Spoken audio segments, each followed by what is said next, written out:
사도신경. 나는 전능하신 아버지 하나님 천재 창조주를 믿습니다. 나는 그의 유일하신 아들 우리 주 예수 그리스도를 믿습니다. 그는 성령으로 잉태되어 동정녀 마리아에게서 나시고 본디오 빌라도에게 고난을 받아 십자가에 못 박혀 죽으시고 장사한 지 사흘 만에 죽은 자 가운데서 다시 살아나셨으며 하늘에 오르시어 전능하신 아버지 하나님 우편에 앉아 계시다가 거기로부터 살아있는 자와 죽은 자를 심판하러 오십니다. 나는 성령을 믿으며 거룩한 공교회와 성도의 교제와 죄를 용서받는 것과 몸의 부활과 영생을 믿습니다. 아멘.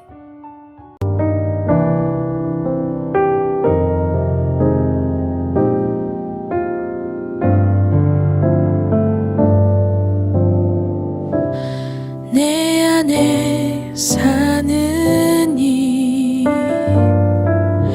내 주 그리스도라 내 것을 버림은 더 얻는 것 되리. 주는 왕 내 노래 내 생명 또 내 기쁨 나의 힘 나의 검 내 평강 나의 주 내 안에 사는 이 내 주 그리스도라 내 것을 버림은 더 얻는 것 되리.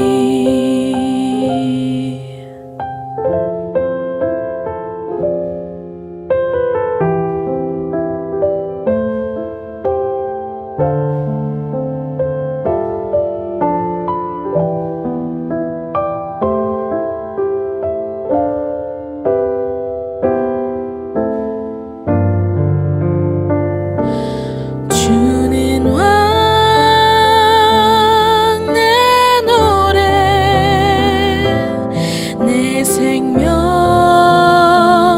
또 내 기쁨 나의 힘 나의 검 내 평강 나의 주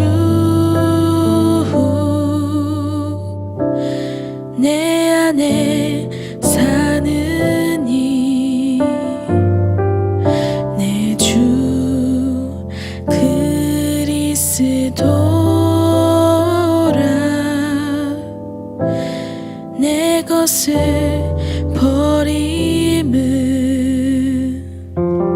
더 얻는 것 되리. 나의 모든 것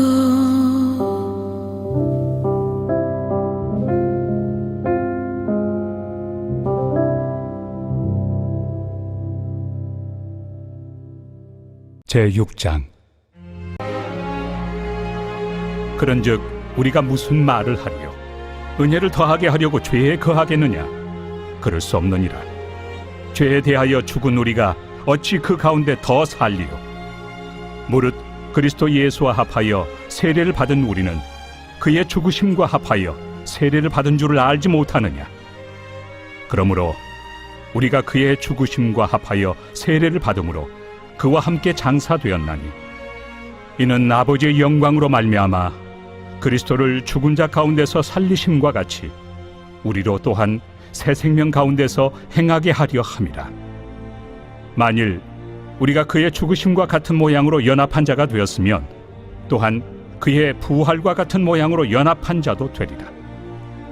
우리가 알거니와 우리의 옛사람이 예수와 함께 십자가에 못 박힌 것은 죄의 몸이 죽어 다시는 우리가 죄에게 종노릇하지 아니하려 함이니, 이는 죽은 자가 죄에서 벗어나 의롭다 하심을 얻었습니다. 만일 우리가 그리스도와 함께 죽었으면 또한 그와 함께 살 줄을 믿노니, 이는 그리스도께서 죽은 자 가운데서 살아나셨음에 다시 죽지 아니하시고 사망이 다시 그를 주장하지 못할 줄을 알미로라. 그가 죽으심은 죄에 대하여 단번에 죽으시며 그가 살아계심은 하나님께 대하여 살아계심이니, 이와 같이 너희도 너희 자신을 죄에 대하여는 죽은 자요 그리스도 예수 안에서 하나님께 대하여는 살아있는 자로 여길지어다. 그러므로 너희는 죄가 너희 죽을 몸을 지배하지 못하게 하여 몸의 사욕에 순종하지 말고, 또한 너희 지체를 불의의 무기로 죄에게 내주지 말고, 오직 너희 자신을 죽은 자 가운데서 다시 살아난 자같이 하나님께 드리며 너희 지체를 의의 무기로 하나님께 드리라. 죄가 너희를 주장하지 못하리니, 이는 너희가 법 아래 있지 아니하고 은혜 아래 있습니다.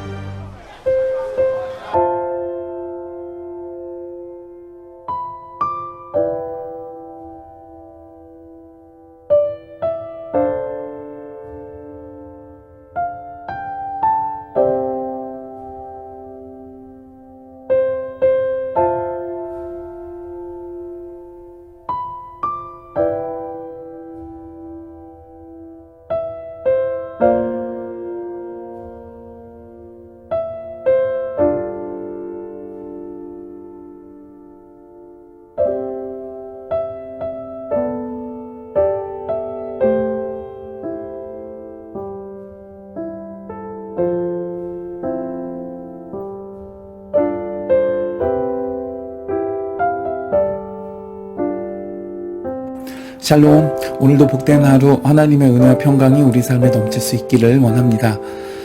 오늘 함께 말씀에 믿음으로 의를 얻고 은혜로 구원을 받는다는 이 이신칭의 교리가 전파되면서 한 가지 부작용이 나타났습니다.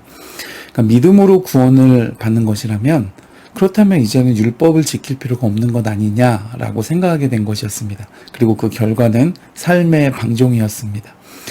그래서 1절을 보면 은혜를 더하게 하려고 죄에 더 거하겠느냐 그랬습니다.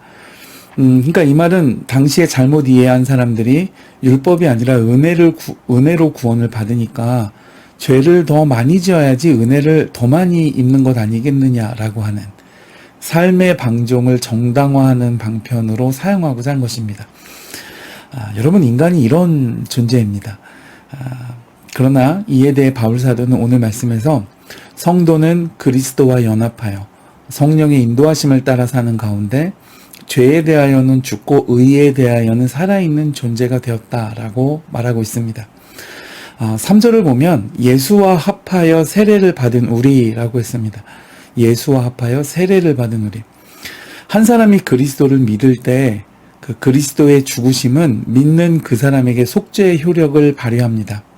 이때 여기 이제 세례를 받은 우리라고 했는데, 이것은 그러니까 그리스도의 십자가의 죽으심을 믿는 사람의 죄의 대속으로 받아들이시겠다는 하나님의 공적인 선언임과 동시에 그리스도를 나의 죄에 대한 대속물과 동시에 나의 주님으로 받아들인다는 신자의 공식적인 선언과도 같습니다.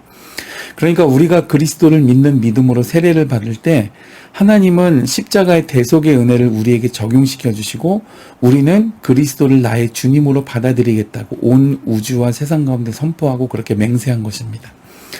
여러분, 그래서 세례문답 하실 때 동일한 질문과 대답을 둘러선 증인들 앞에서 고백하셨을 것입니다. 그럴 때 6절을 보면 이 세례를 통해서 옛사람이라 그랬습니다. 그러니까 이 말은 그리스도인이 되기 전에 죄 아래 있던 모든 삶을 가리킵니다. 그런데 우리의 옛사람이 그리스도와 함께 십자가에 못 박혔을 때 죄의 몸이 죽은 것이라고 그랬고, 또 8절을 보면 그렇게 그리스도와 함께 죽었으면 또 그와 함께 살 줄을 믿는다라고 말했습니다. 그리고 이것을 그리스도의 연합이라고 표제를 붙여놨습니다. 그래서 이제 이 주제를 이 짧은 새벽 묵상에 근거와 교리를 곁들여서 설명드리기는 불가능하기 때문에 핵심만 요약해서 전달해드리고, 혹시 기회가 된다면 이 부분에 대해서 좀 더 깊이 있게 다룰 수 있는 기회가 있어지길 기대합니다. 우리가 그리스도와 연합이라고 할 때 일반적으로 가지는 가장 큰 오해는 마치 부활하신 그리스도와의 어떤 직접적인 연관성을 상정하는 경우가 대단히 많습니다. 그래서 그리스도의 연합을 말이죠, 굉장히 모호하고 상징적인 것으로 이해하는 경우가 많이 있습니다. 그러나 그리스도와의 연합이라는 말은 그냥 결론부터 말씀드리면 성령의 내주를 말하는 것입니다. 성령이 우리 안에 들어와 계시는 것, 그것을 그리스도의 연합이라고 오늘 바울사도가 말한 것입니다. 바울사도가 앞서 칭의를 말할 때 오직 믿음으로 말미암아 의의 신분을 얻는 것이라 그랬죠. 이때 전가의 원리가 적용되었습니다. 믿음을 통로로, 그러니까 믿음으로 말미암아 우리 죄를 그리스도의 십자가에 담당시키고, 즉 전가해드리고 그분이 십자가에서 이루신 의로움을 내게로 가져올 수 있는, 전가할 수 있는 속죄의 길이 열린 것이었습니다. 그래서 우리가 의롭다 여김을 받을 수 있는 칭의의 근거는 바로 그것이었습니다. 내 죄를 주님께, 주님의 의로움을 내게로 이렇게 가져오는 것이죠. 그런데 이러한 일이 일어나도록 실제로 실행하시는 분, 이 개념을 실제로 우리에게 일어나도록 실행하고 적용시키는 분, 그분이 누구신가? 바로 성령 하나님인 것입니다. 성부 하나님께서는 구원을 계획하시고 주장하시고, 성자 하나님께서는 그 구원을 성취하셨고, 완성된 구원을 신자 각 사람에게 적용하시는 분은 누구신가? 바로 성령 하나님인 것입니다. 그래서 성령 하나님께서 2000년 전 오순절에 이 땅에 강림하셨을 때 그분이 이루시고자 하는 가장 크고 가장 중요한 사역은 바로 이 구원의 효력을, 예수 그리스도께서 십자가에서 이루신 이 구원의 효력을 믿는 신자 각자 한 사람 한 사람에게 적용시키시는 사역이었습니다. 여러분, 그 성령님의 사역 중에 뭐 은사를 주시고 사용하게 하시고 기사와 이적과 능력을 베푸시는 사역도 있으시지만, 그러나 오순절 강림 이후, 성령님이 이 땅에 강림하신 이후 이루시는 가장 성령님의 중요한 사역은 바로 신자 한 사람 한 사람에게 그리스도의 구속의 효력을 적용시키는 사역이 첫 번째입니다. 그래서 성령님이 오순절에 강림하셨을 때 구약과는 다르게 각 신자 한 사람 한 사람을 거룩하게 하시고 하나님의 성전 삼아서 그 안에 내주하시게 된 이유가 바로 여기에 있는 것입니다. 믿는 사람 안에 거하시면서 그리스도의 십자가 구속의 은혜를 적용시켜 주시는 구원사역, 그것을 이루시기 위해 오순절에 이 땅에 강림하셨을 때 각 신자 한 사람 한 사람을 성전 삼아서 거하시게 된 것이었습니다. 또한 그렇기 때문에 성령님을 그분이 하시는 일, 즉 직능에 따라서 아들의 영이라고 또는 그리스도의 영이라고 칭하는 것입니다. 예수님께서 내가 보혜사 성령을 보내리니 하신 말씀처럼 성령님께서는 그리스도의 영으로 오셔서 우리 안에서 오늘도 우리가 회개하고 그리스도 앞에 엎드리면 십자가 보혈의 은혜로 우리를 덮어주시고, 그리고 그리스도께서는 하나님의 보좌 우편에서 성부 하나님께 자신의 피를 들고 우리를 위해 중보해 주시기 때문에 그 경이로운 은혜, 말로 다 할 수 없는 은혜를 입은 우리는 오늘도 하나님의 보좌 앞에 담대히 나갈 수 있게 되는 것입니다. 그러므로 그리스도와의 연합이란 무엇인가? 그리스도와 함께 우리가 죽었다는 말은 그분이 십자가에서 죽으실 때 우리 죄를 대신 지고 죽으심으로, 즉 우리 죄가 죽었다는 말이고, 죄가 해결되었으니 이제 우리는 죄에 대해 자유롭죠. 그리고 그와 함께 다시 살았다는 말은 우리가 믿을 때에 그리스도의 영으로 우리 안에 오신 성령님이 우리를 깨우시고 살리셔서 우리 영과 함께 계심으로, 그러니까 성령님이 오실 때 그리스도의 영으로 오셨기 때문에 그리스도와 연합했다 말하는 겁니다. 유니언, 성령님이 우리와 함께 계심으로 연합하심으로 이제는 죄에 이끌려 종노릇하지 않고 죄가 우리를 지배하지 못하며 우리 안에 내주하시는 성령의 능력을 힘입어 이제는 죄와 싸워 이길 수 있는 이전과는 새로운 존재, 새로운 피조물, new creation, 즉 성도, 하나님의 자녀, 백성이 되었다는 것입니다. 그래서 그리스도와의 연합이라고 하면 성령님께서 우리 안에 구원 사역을 적용시키시기 위해 그리스도의 영 또는 아들의 영으로 오셔서 함께 살게 되신 것. 볼지어다 내가 문 밖에 서서 문을 두드리노니 내가 그 음성을 듣고 문을 열면 내가 내게로 들어가 너와 함께 먹고 마시고 함께 있을 것이다 하신 그 놀라운 그리스도와의 연합, 성령님과의 연합, 그분이 우리 삶에 내주하시는, 내 안에 내주하시는 놀라운 경이로운 일이 우리 안에 일어나게 된 것을 그리스도와의 연합이라고 말하는 것입니다. 사랑하는 여러분, 이 놀라운 일을 이루신 하나님 앞에 무한 감사와 영광을 돌리시는 복된 하루 될 수 있기를 주님의 이름으로 축복해 드립니다.